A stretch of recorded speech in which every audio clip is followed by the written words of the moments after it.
Ration is now 3 milligrams.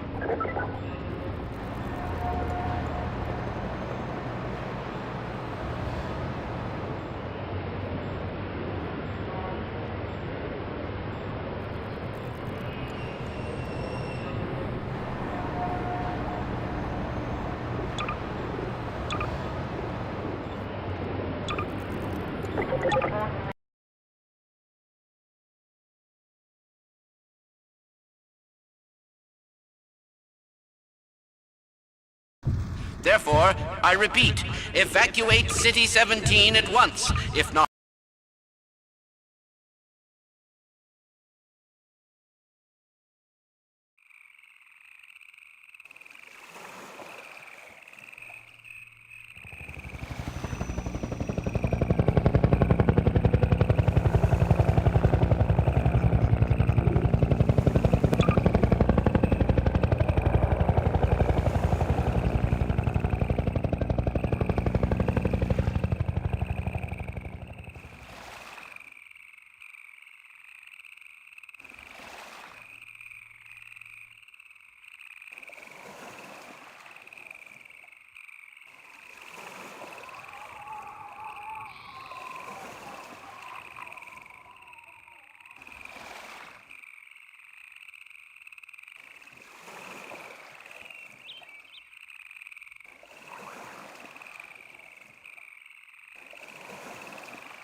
Rise and shine, Mr. Freeman.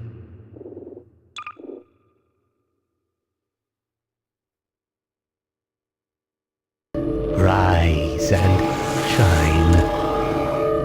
Not that I wish to imply you have been sleeping on the job.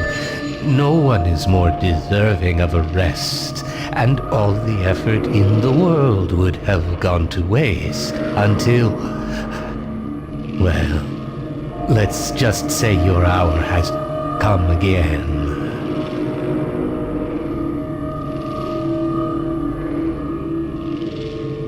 The right man in the wrong place can make all the difference in the world.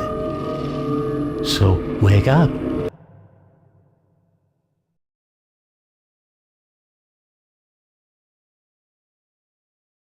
Mr. Freeman, wake up and Smell the ashes.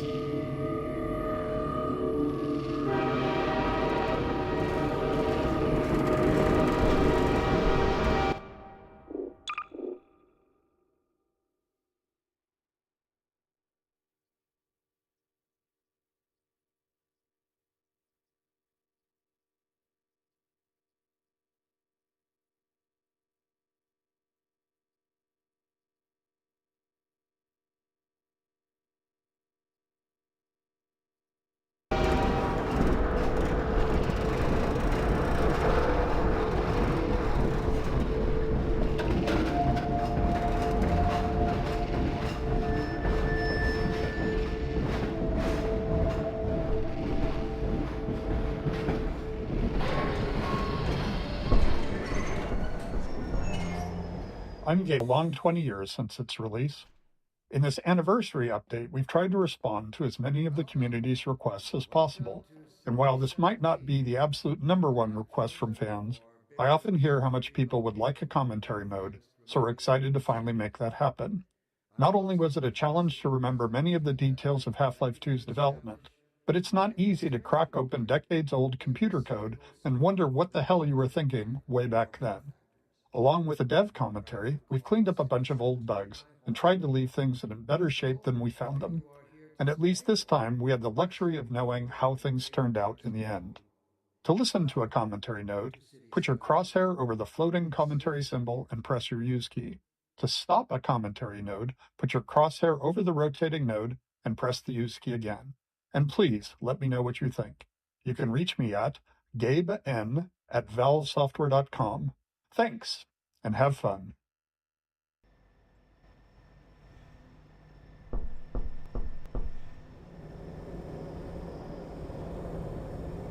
Physics objects.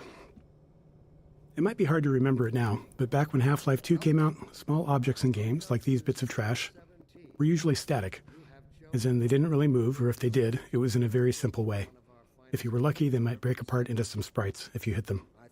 One of the goals for this initial train station section was to really make it clear to players that these kinds of things were properly, physically, actually being simulated in Half-Life 2.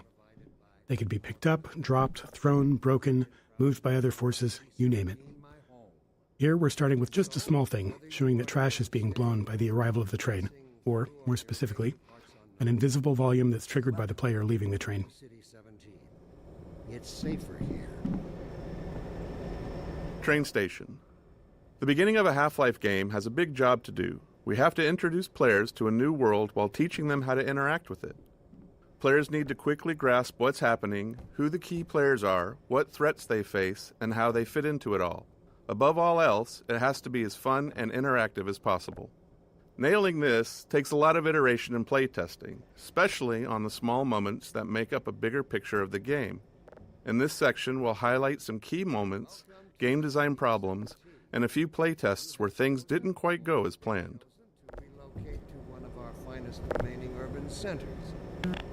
I thought so much of City 17 that I elected to establish my administration here, in the citadel so thoughtfully provided by our benefactors. Metro Cop shoving citizens. We've only walked a few feet and we're already got problems to solve. We're introducing the Metro Cop, an enemy that eventually we're going to ask players to kill, and giving you a glimpse of the world they're stepping into. It's a simple, clear moment that shows the relationships between the Metro Cops and citizens, and by extension, the player. At the same time, we decided to reinforce the existence of the core physics simulation, showing the way in which NPCs can casually interact with objects in the world. Seeing something like a suitcase knock into another and dislodge was pretty novel back then. These moments at the train station, where we combined multiple goals, were the most successful. They felt natural, like the game wasn't pausing just to teach you a lesson. Welcome. Sweeping Vortigaunt. Another key moment of storytelling, and another nod to the physics system. Here, we're showing how Vortigaunts fit into this new world, which is a big shift from their Half-Life 1 role as enemies.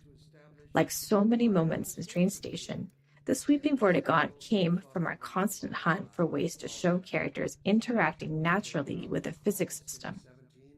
Why just tell players Vortigaunts are friendly now?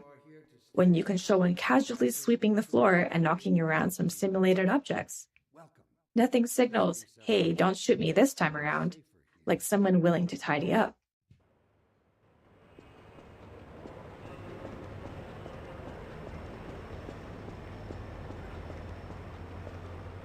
Were you the only ones on that train?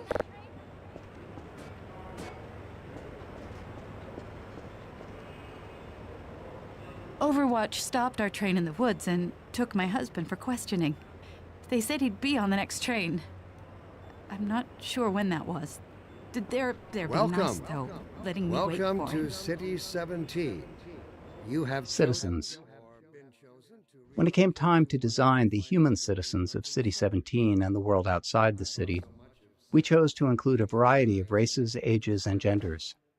This not only provided narrative context for the Combine's enslavement of all of humanity, but it was also important to us that anyone playing the game could see themselves represented in the Resistance, with everyone on Earth united against the Combine. While we found a number of candidates to use as reference in creating these citizens through our daily lives and connections, we ultimately resorted to advertising in the Seattle Times classifieds to reach the desired range of faces that we'd envisioned. Natural storytelling. To achieve our world-building and storytelling goals throughout the train station, we needed a natural way to deliver dialogue without it feeling too gamey or requiring tutorials. We noticed players often approached NPCs to get a closer look, so we turned that into an opportunity for the NPCs to acknowledge the player and deliver their lines. This kept interactions low-key, which was essential since the citizens aren't exactly too cheerful or lively. The simplicity of this approach also aligned with one of Half-Life's core storytelling goals, making the narrative responsive to the player's interest. Some players want to dig into every detail, while others just want to know what to do next. Giving players control over how much story they want to engage with, without it blocking progress, is a goal we always try to maintain in a Half-Life game. Plus, the less complicated a feature is to implement, the more of it we can include.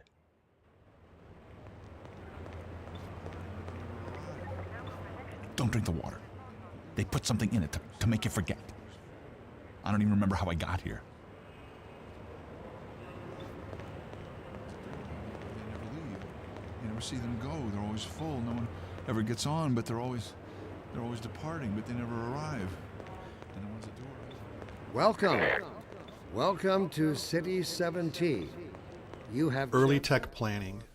Shipping a game always teaches us a lot. We finally get to find out which choices we made were good ones, and which were ones we should do differently next time. So after Half-Life 1, when we sat down to start thinking about what kind of sequel we could build, we had all kinds of player feedback to digest. From it, we tried to build a master list of things that Half-Life 2 was going to focus on. We didn't try to design a specific player experience. Instead, we found it more useful to approach the question from a technological standpoint. Black Mesa's security guards and scientists had worked well. What could we do if we pushed it really, really hard on characters?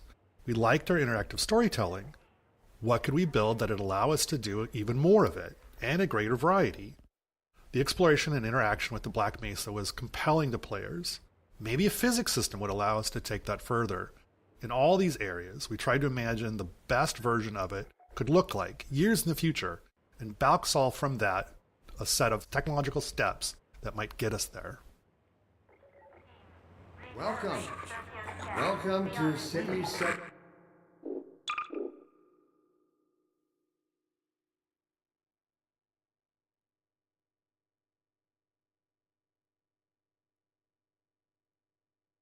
Where are you taking me? You have chosen, or have been chosen. Storytelling.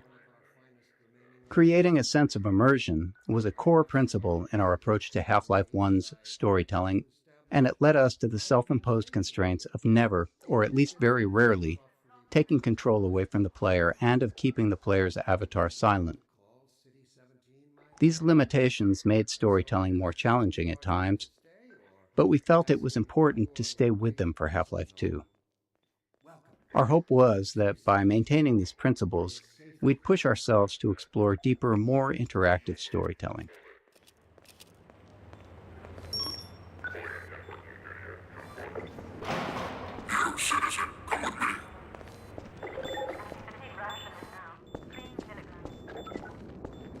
characters. In Half-Life 1, security guards and scientists could best be described as archetypes, not individuals. They were abstractions of characters that matched the visual fidelity we could achieve at the time. But as our technology improved with Half-Life 2, we saw an opportunity to move beyond abstractions. The increased visual fidelity of the character models, combined with improvements in animation, made us believe we could focus on creating individual characters, people you would actually care about. We allowed ourselves to write real dialogue and have characters deliver it in a way that felt realistic enough for players to not think about them as pawns in a video game, and hopefully propel our narrative forward. In 2001, a couple of years into development, we were energized by Japan Studios' Ico. Directed by an animator, it blew us away with its reliance on characters as the key connection to the player, giving us the courage to keep pushing forward. Gordon Freeman! I expected more warning. Yeah, you and me both, Doc. He was about to board...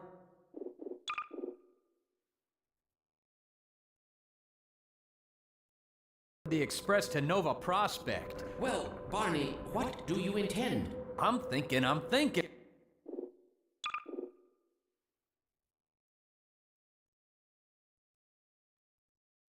Alex is around here somewhere.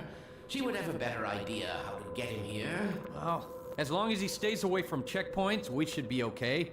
Listen, I gotta go, Doc. We're taking enough chances as it is.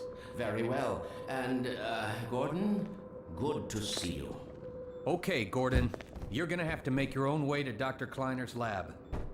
Oh, man, that's what I was afraid of. Get in here, Gordon, before you blow my cover. Blocking tutorials.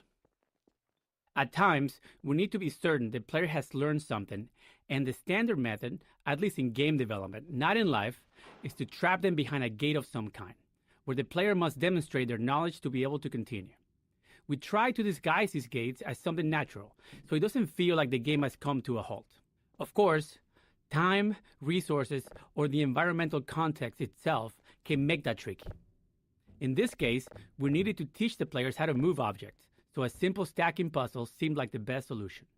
We tested more complex designs, but they ended up being less effective at teaching the actual thing we needed the player to learn. Blocking tutorials 2. There are two failures of note in this tutorial. First, players can break it by tossing all the boxes out the window, which is obviously not great. This leaves them stuck and unable to continue, which we consider a game-stopping bug that must be fixed. A clean solution would have been to tweak the window or crate sizes so that the player could fit through but not the crates. The problem was that we really only caught this problem late in development, and making even a simple change like that can have unpredictable game-breaking consequences, and right before launch no less. Also, this issue was purely theoretical. We'd never actually seen players do it. Our playtests of the design space had gone smoothly, with players learning what they needed and moving on. So changing the room's design this late in the game could have disrupted that success in ways that we couldn't foresee, so we opted for a more conservative fix rather than something elegant. If you're curious, try tossing all the boxes out the window and see what happens.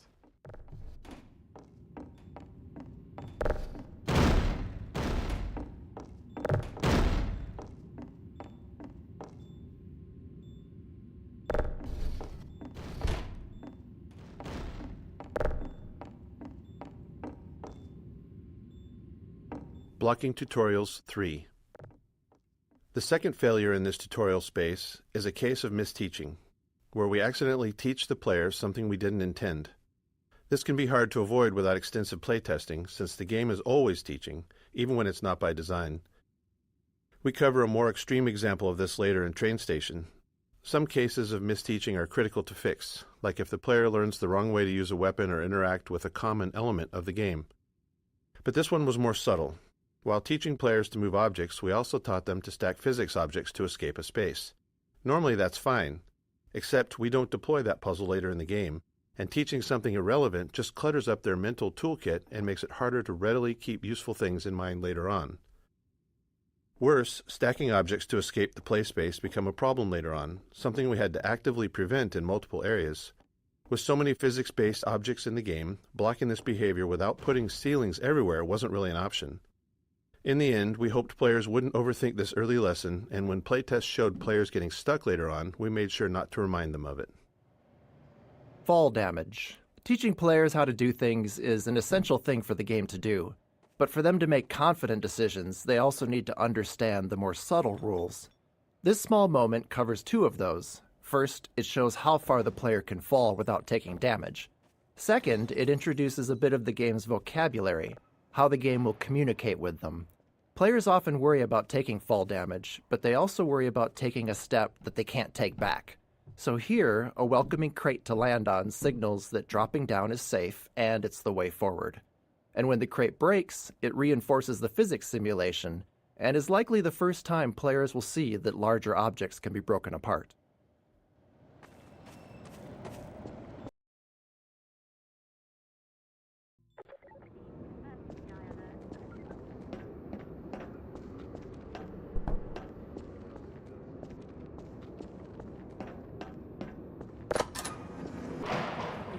Pick up that can.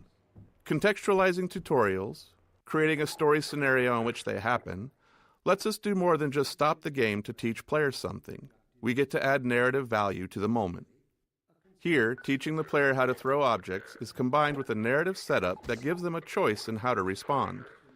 After watching the Metro cops casually abuse citizens, it felt right to put the player in a similar position next.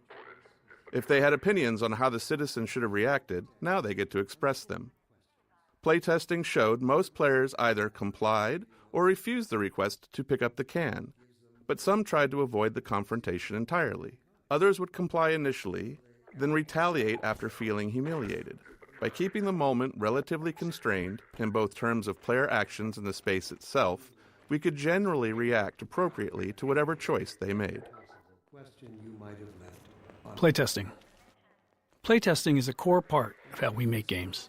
We can never fully predict how players will respond or what they'll take away from what we've built. So we test to learn and hopefully improve. During a playtest, we don't guide or talk to the player, even if they're stuck, as it's extremely unlikely that we'll be sitting there next to the player once the game ships. Our goal is for testers to forget that they're playtesting altogether and play as if they're at home. Any interruptions risk skewing the data, so we only step in if there's a bug that's blocking progress, or more rarely, if their behavior is so confusing that we need to understand what they're thinking. Instinct was our mother when we were an infant species. Instinct coddled us and kept us safe in those hard-scrabble years when we opened our sticks, cooked our first meals above a meager fire, and started at the shoulders that leapt upon the cavern's walls. But inseparable from instinct is its dark twin, superstition. Instinct is inextricably bound to unreasoning impulses, and today we clearly see its true nature. Instinct has just become aware of its irrelevance, and like a cornered beast, it will not go down without a blood fight. Instinct would inflict a fatal injury on our species. Instinct creates its own oppressors. Early in a Half-Life game, one of our goals is to make promises to the player, giving them a sense of what to expect later on. From movies to TV shows and books, all great entertainment does this in some way, and video games are no different. The promises in a Half-Life game can take different forms. Some are simple, like offering just a glimpse of something intriguing. Others are more layered, like the interactions with Metro cops. By putting the player in a powerless position against them, we set the stage for that future moment when they can finally get to retaliate.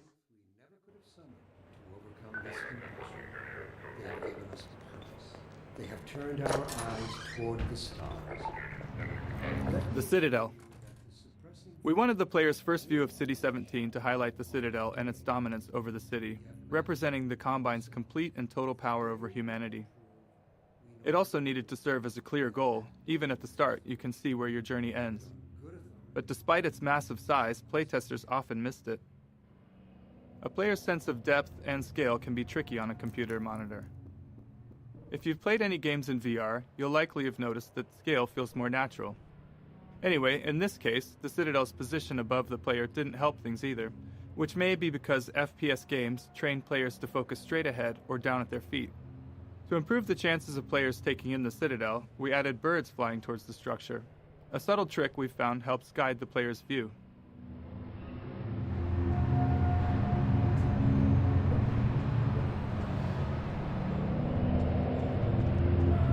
Exploration. After being herded through the train station by Metro cops, we wanted to give the player a chance to explore. This plaza offered several ways to interact with citizens, Metro cops, scanners, and the city infrastructure. We aimed for these interactions to continue building the world without needing explicit tutorials, and we refined them until they work naturally, without any real training. Your question touches on one of the basic ropes. One of the things we noticed in all of the reference images that we gathered for City 17 was that there were cables and wires everywhere, and that they were a large part of the high-frequency detail in view. We loved the look of these older European cities enmeshed in the haphazard web of modern life. We felt like we needed a solution for cables, ropes, and similar elements, and we wanted them to be dynamic. Our level designers were eager to create plug puzzles, and connecting a cord to each plug helped players better understand the mechanics. Early in production, we built a rope system and iterated on it throughout development. Under the hood, each rope is made of multiple segments stretched between the two endpoints, and they can move independently. Each segment acts like a spring and responds to forces in the game, such as a gentle wind or the passing of a Combine gunship overhead. When rendered, each segment is shown facing the camera and is bump mapped, which is crucial for giving the ropes a realistic, rounded appearance. and forethought that run in direct opposition. Playtesting Anecdote 1. One memorable playtest reminded us that we can never be certain what players are thinking or what lessons they've taken from their experience. This tester, after playing from the start and stuck trying to open a door, spent several minutes going back and forth between the game and the keyboard settings.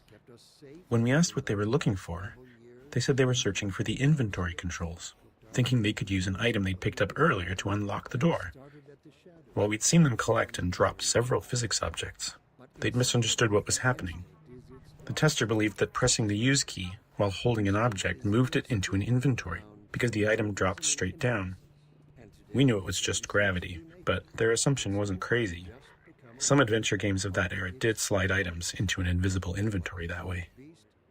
We explained there was no inventory, and the playtest continued.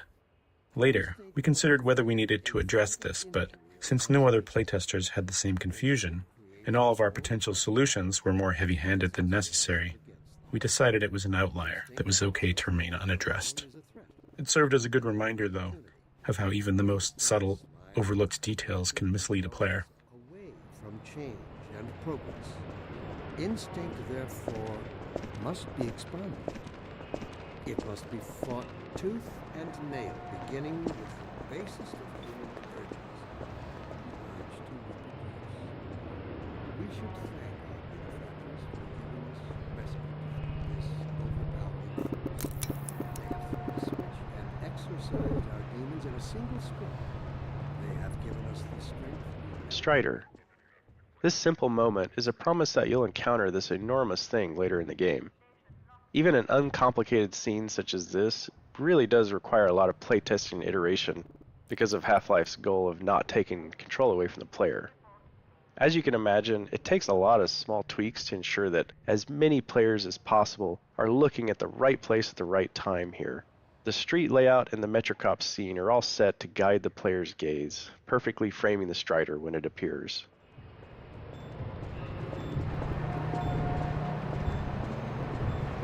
Early game exploration. Up until this plaza, the player likely hasn't had to think much about their path, as it's been clear and straightforward.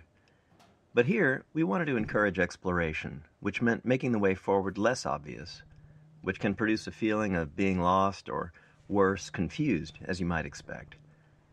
These kinds of shifts can be tough, especially early in the game, when the player is still learning the game's guidance cues. Here, it's further complicated by force-fielded checkpoints, which allow NPC citizens to move through, but restrict the player, leading many playtesters to believe that there was a way to bypass them. Ultimately, it was extensive testing that helped us find the right visibility for the alley forward, using lighting, layout, and a wooden crate, an object players have already used as a sign they're headed in the right direction, all to subtly guide them forward.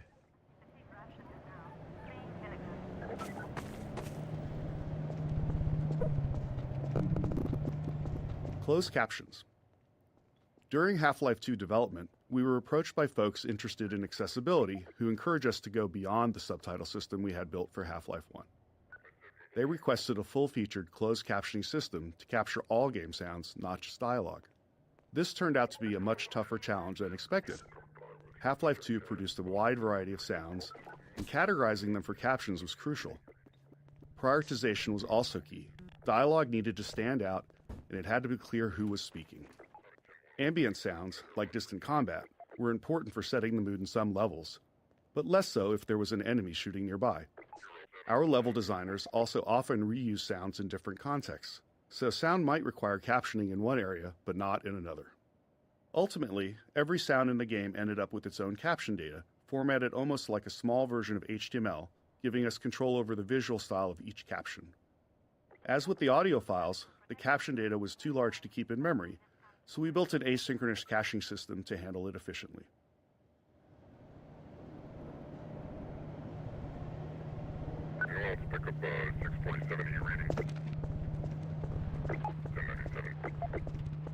This is how it always starts. First the building, then the whole block. They have no reason to come to our place. Don't worry, they'll find one.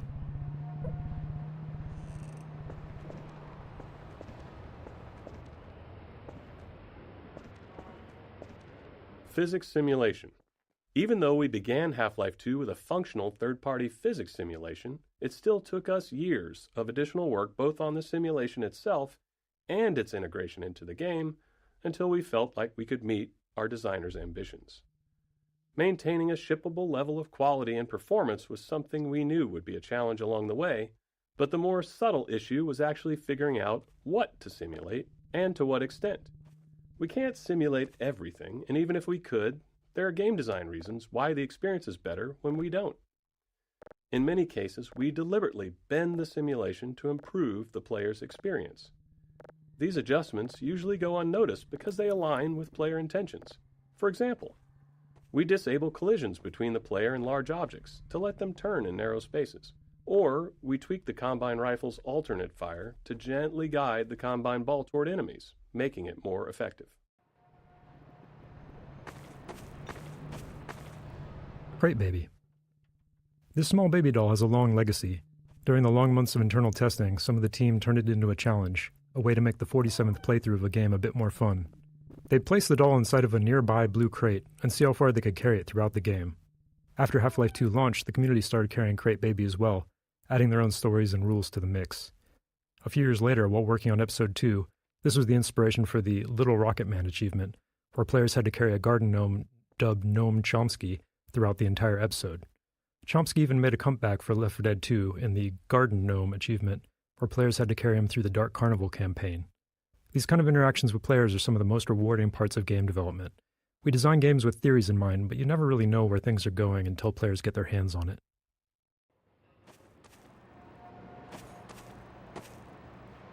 Physics Simulation 2. Areas where game design or other constraints impacted the physical simulation often required extra tuning to keep the simulation from blowing up. As an example, early on we experimented with increasing the simulation on the player entity, which is to say, make player movement much more a part of the physical simulation of the world. We knew this might make movement feel less precise, but hoped it could lead to some novel experiences. However, after tuning the movement to match the less simulated version, we hit a major problem. The physical force needed for the player to move at their usual speed was so high that simply running into other simulated objects could result in death from the impact. We iterated on it, but ultimately couldn't find a solution we liked, and reverted to the less simulated movement. However, this wasn't exactly the easier path.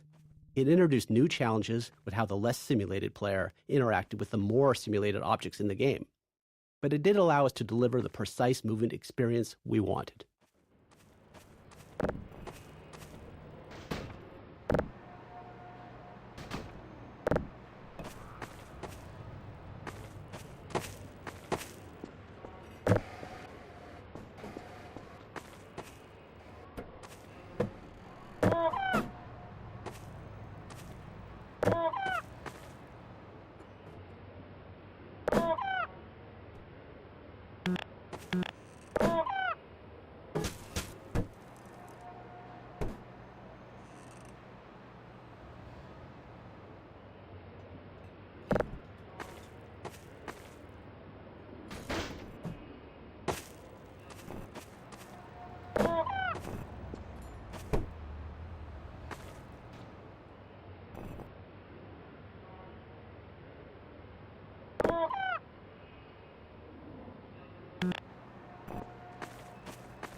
Physics simulation.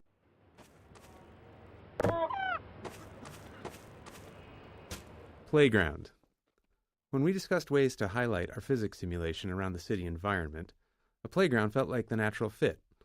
And for players paying attention to Dr. Breen, it's also a reminder of the cost of humanity's surrender to the Combine.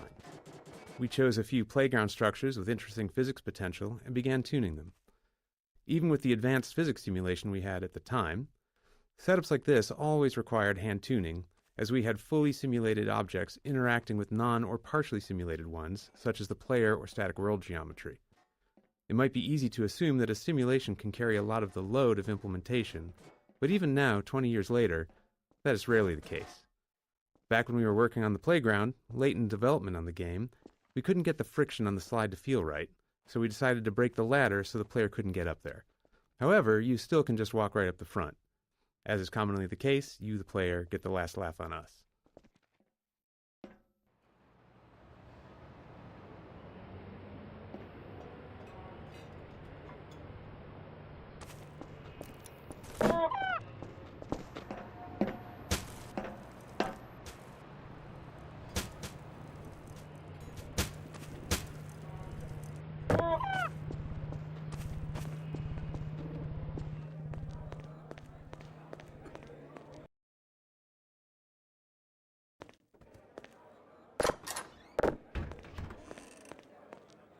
Materials and shaders.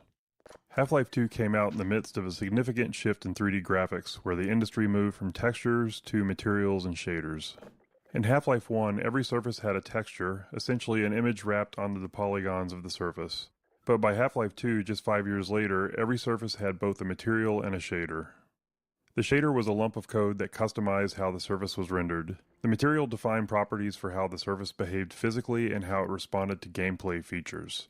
It also held references to textures and other parameters for the shader to use for rendering. As a result, artists and designers had much more control over how things looked and behaved. However, this came with a trade-off. Half-Life 1 could run on a computer with only a CPU, but Half-Life 2 required a GPU because the computations needed for materials and shaders were specifically designed for GPU hardware. The refracting glass door here is a clear example of a custom shader, but every surface in the scene is actually running a shader of some kind.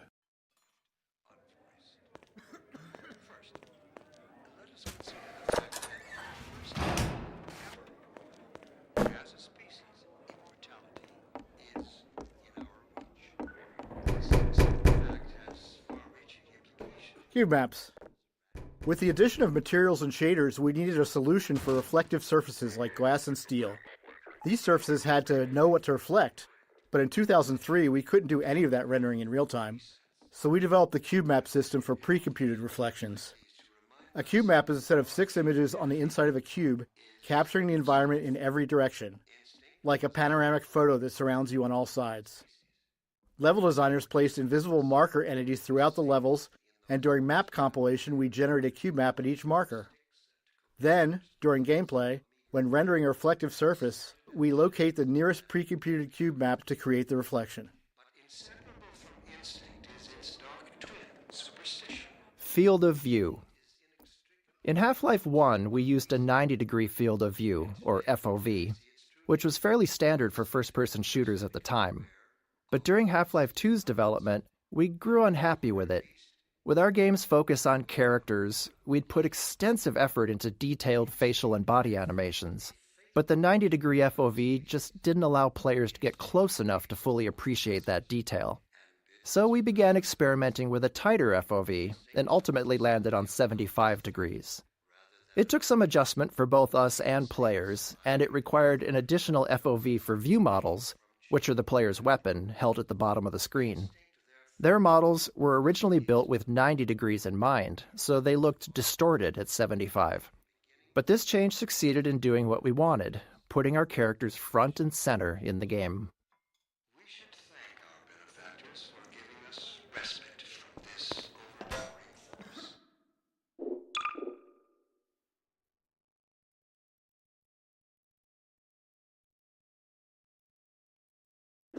They have thrown a switch and exorcised our demons in a single Reference maps. They have given us the strength As our characters grew more lifelike between Half-Life 1 and Half-Life 2, we wanted the game world to feel equally realistic.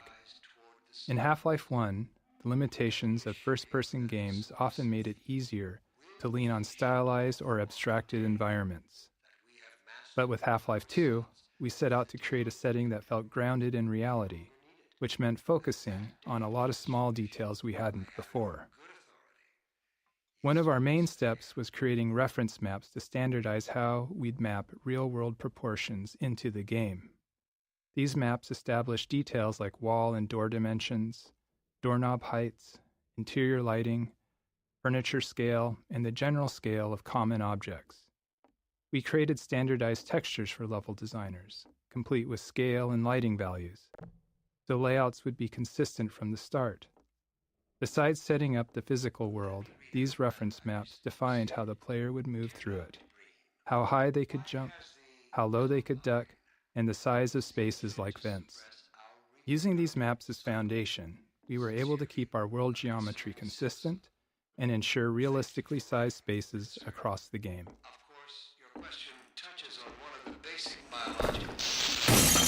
Now we're really gonna get it.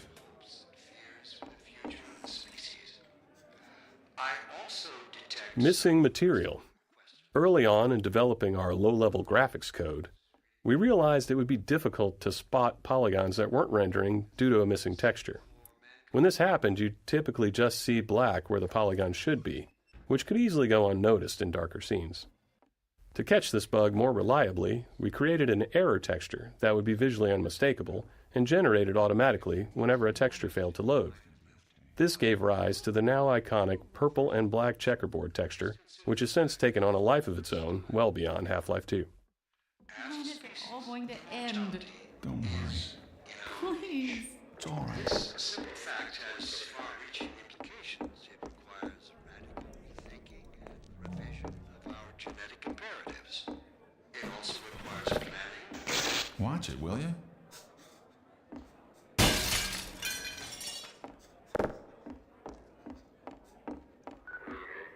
The raid. The section ahead, where the Metro Cops raid the apartment while the player is inside, took a lot of iteration to get right. Generally, we design Half-Life to let players set their own pace, since people move through the game in a variety of ways. Some players run, ignoring anything that doesn't seem like a threat, while others methodically poke at everything. So, whenever we need to force a specific pace, it's always a challenge to ensure players perceive that pace and naturally play along. Since this is the first time we do this, we had to put in a lot of work to make it clear to the player that they needed to move quickly, and there's no time for exploration here. The Raid 2. In addition to making sure the player felt the pressure to move forward, we had to ensure the raid itself was foolproof. There couldn't be any way for the player to avoid it or double back past the Metro Cop. The real challenge wasn't that players would try to break the scene, but that many would panic and run in random directions once they realized they were under threat for the first time. This moment requires a delicate balance. We wanted a heart-pounding escape, the sense of real danger, but we wanted players to make it through on their first try and feel like they escaped by the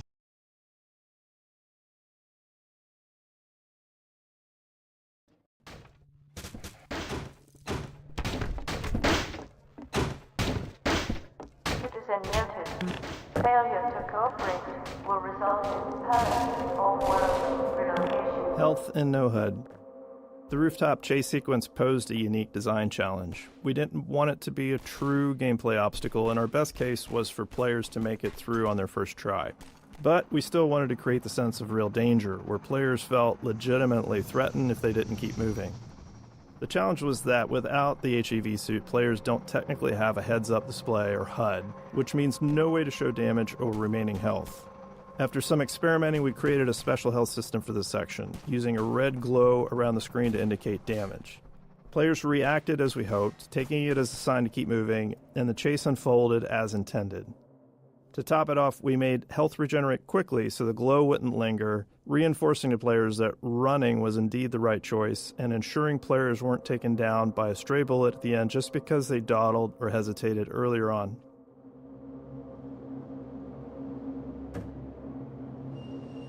Playtesting Anecdote 2.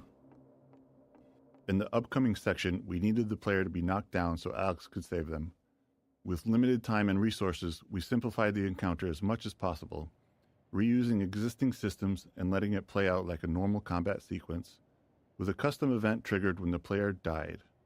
After a few playtests to fine-tune the timing, we moved on. But as we got close to shipping, we encountered a problem with a playtester who quick-saved constantly and immediately hit quick-load whenever they thought they'd failed. When a Metro cop hit them, they quick-loaded before Alex could step in, repeating this more than 10 times before we asked them to stop. At this stage of development, in the final bug-fixing phase, we had to limit ourselves to fixing only game-breaking issues, since even small changes could risk breaking something more important. Knowing this was a rare edge case, because most players had no trouble, we made a few conservative changes. We shortened the delay between the knockdown and Alex's first line and changed the fade-out color to white instead of black, which wasn't ultimately that useful since players hadn't died enough yet to associate black with death. We considered disabling quick load for the few seconds that the scene plays out, but we were worried that could introduce a bug where quick load became disabled permanently.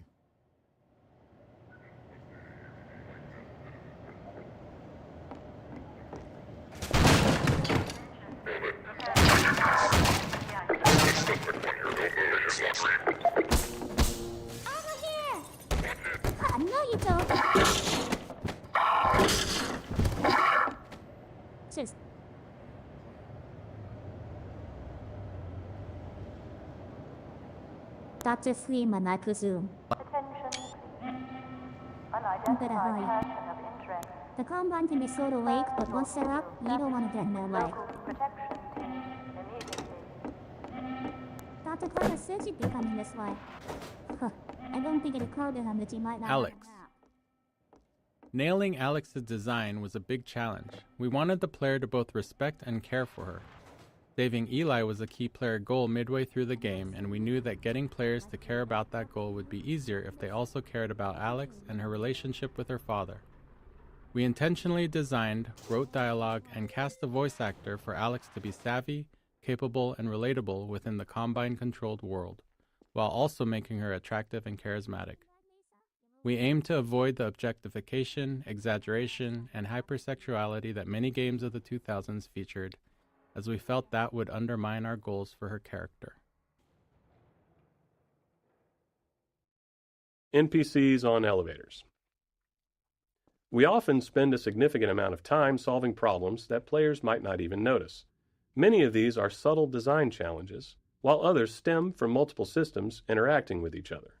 For example, getting non-player characters to ride in elevators posed a complex problem because it involved various systems, NPC AI decision-making, navigation planning, and movement simulation, to name a few. Additionally, the elevator itself had its own simulation requirements unrelated to NPCs. One of the more subtle challenges came from the fact that we simulate NPCs at a slower rate than we simulate elevators. This meant that NPCs on a descending elevator would simulate to make sure they were properly standing on the elevator, and then the elevator would simulate a few times, each time moving further down the elevator shaft, subtly leaving the NPC behind. Shortly after that, the NPC would simulate a second time and pop itself down on the elevator floor once again. You can imagine that it was hard to take Alex seriously when she was constantly falling down in small increments while talking to you.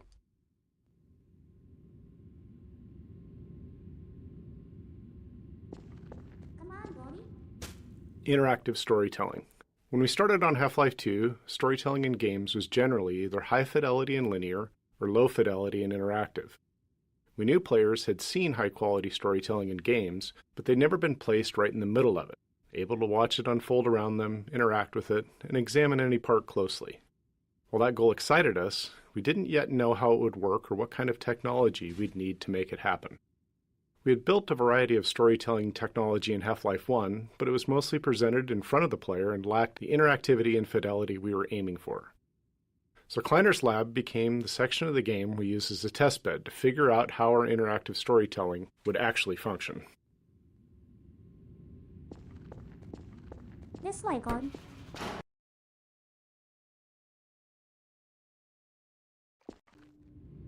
Funny you showing up on this day in particular.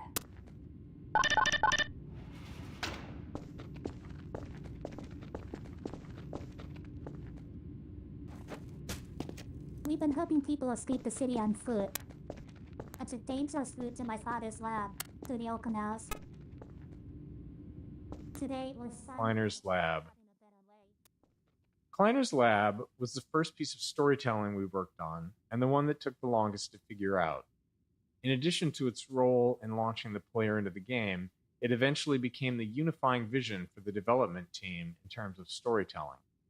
As we began building our characters and narrative delivery around the player, many questions arose, all of which felt like major risks for the game. Would players be able to extract the important information from the scene? Could we get them to care about these characters? How would we support players with varying levels of investment in the story? How costly would it be to produce a scene like this? And how many more would we need? These and many more were questions we couldn't answer until we'd built enough of the scene and tested it with a lot of playtesters. Frustratingly, unlike many other problems we face, these weren't questions we could confidently answer until we had done significant work. We can often test gameplay ideas with low-fidelity prototypes, but if a player isn't invested in our storytelling when the characters are just gray blocks, how confident can we be that they'll care once the characters are fully realized?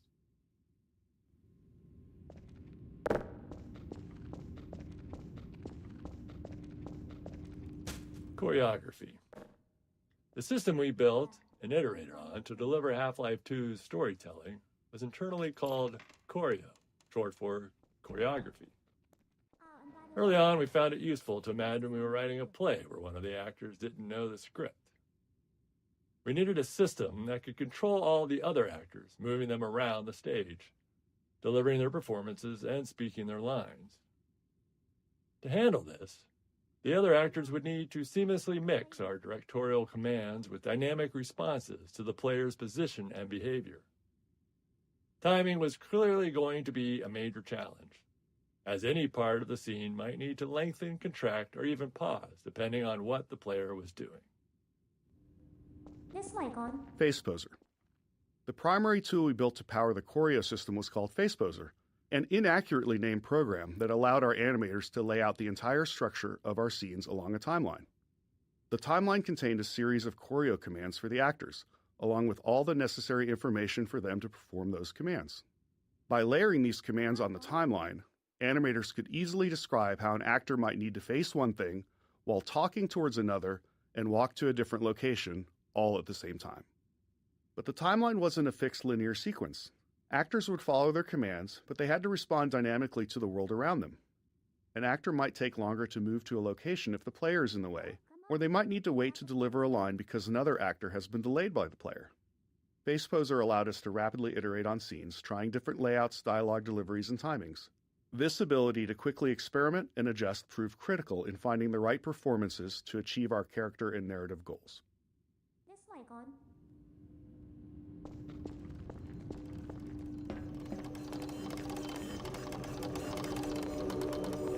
Blast that little... Where did she get to?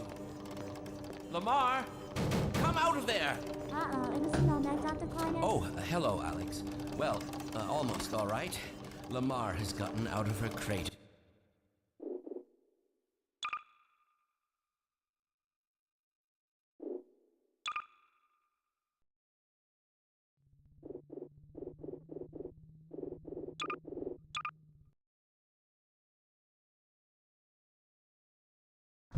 Therefore, I repeat, evacuate City 17 at once, if not sooner. I cannot state this without enough undue...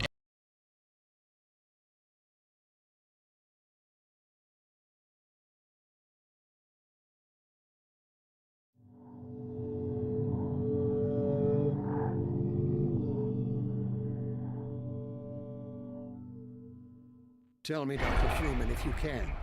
You have destroyed so much. What is it exactly that you have created? Can you name even one thing? I thought not.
see about that.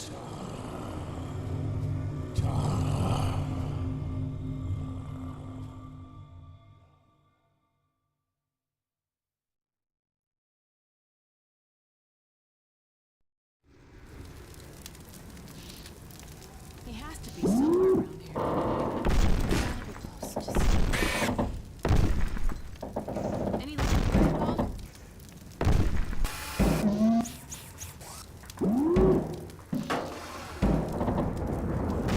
Dog, I think I found something. Drop what you're doing and help me over here. Oh my god! Gordon! I was so worried. Hey, the gravity gun. Give it to him, dog.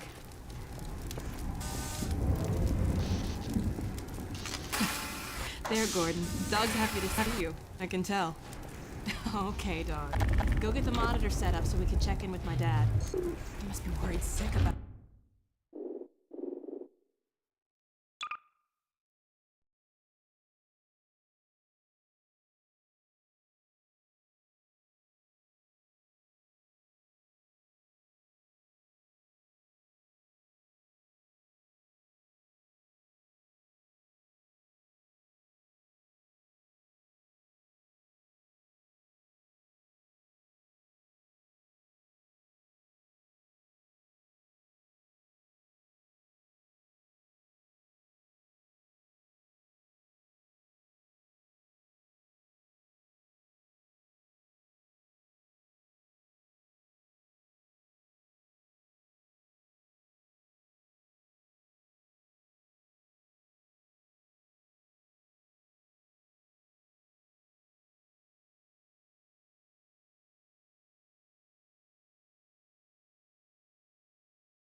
Yeah.